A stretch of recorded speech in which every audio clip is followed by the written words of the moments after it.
Assalamualaikum warahmatullahi wabarakatuh. Halo teman-teman semua, jumpa lagi sama aku Rika Yulianti dari Universitas 11 Maret. Hari ini kita akan belajar bersama mengenai nanopartikel dan juga nanoteknologi. Yuk simak videonya. Oke, hari ini kita akan belajar mengenai bab nanoteknologi dan nanopartikel. Apa aja sih yang akan kita bahas pada bab ini? Yaitu yang pertama, pengertian nanoteknologi dan nanopartikel, kemudian yang kedua, pembuatan nanopartikel, dan yang ketiga, aplikasi nanoteknologi dalam kehidupan. Yang pertama yaitu pengertian. Nanoteknologi adalah seni atau sains rekayasa atom dan molekul untuk membuat suatu sistem yang baru, suatu material, dan suatu alat atau teknologi tertentu. Teknologi nano sendiri diturunkan dari istilah nanometer. 1 nanometer setara dengan 1/1 miliar meter atau kurang lebih 100.000 kali lebih kecil dari diameter rambut manusia dan 1000 kali lebih kecil dari sel darah merah dan setengah kali diameter dari DNA. Kemudian, pengertian dari nanomaterial. Material nano atau nanopartikel merupakan material dengan ukuran diameter antara 1 sampai 100 nanometer. Pada skala ukuran ini, partikel dapat mempunyai sifat dan fungsi yang jauh berbeda dibandingkan dengan partikel yang sama, tetapi dengan ukuran yang lebih besar. Nah, selanjutnya di sini disajikan gambar mengenai perbandingan ukuran dari nanopartikel, mikropartikel, dan juga makropartikel. Bisa dilihat di sini. Oke, next kita lanjut ke cara pembuatan. Yang pertama dengan pendekatan top down. Pendekatan top down dilakukan dengan cara menghancurkan material asal yang masih dalam ukuran box menjadi skala nanometer.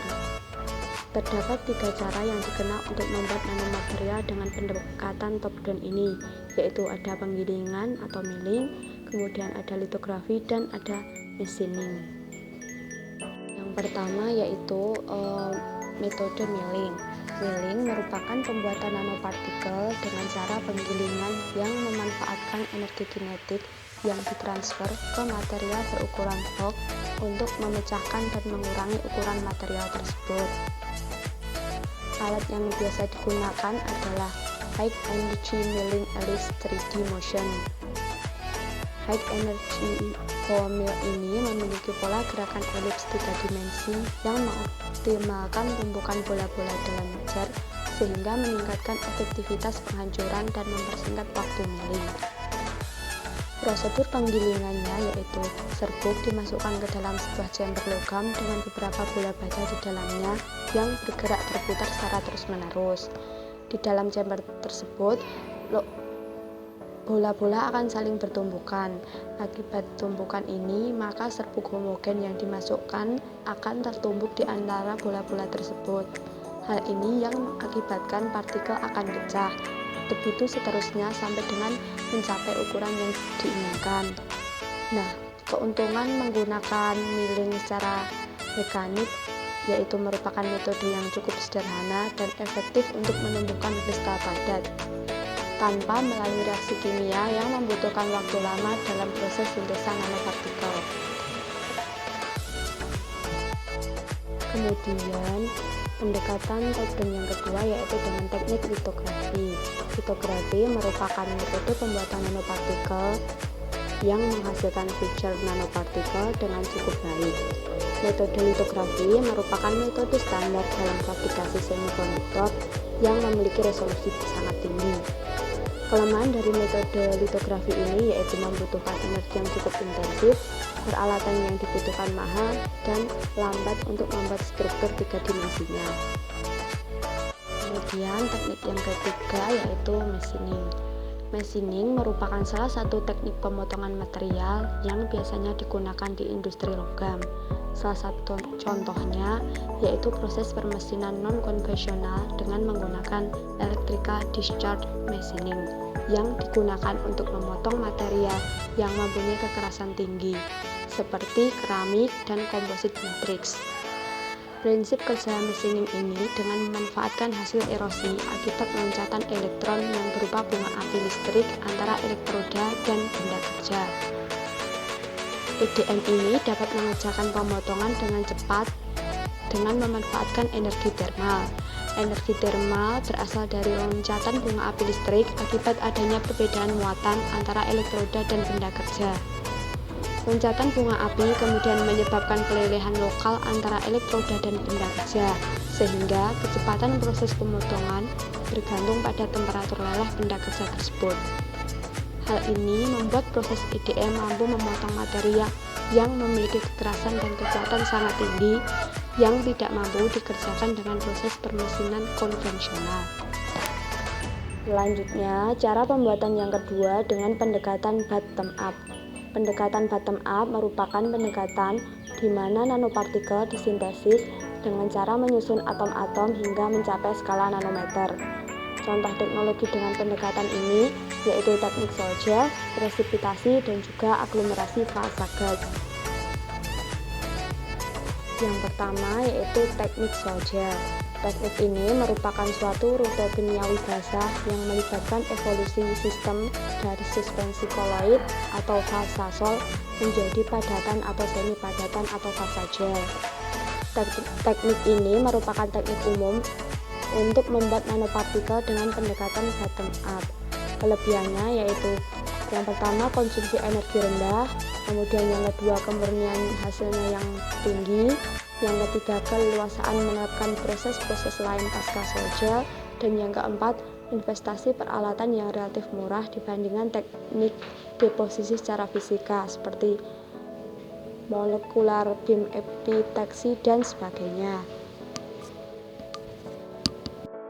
Kemudian teknik yang kedua teknik presipitasi.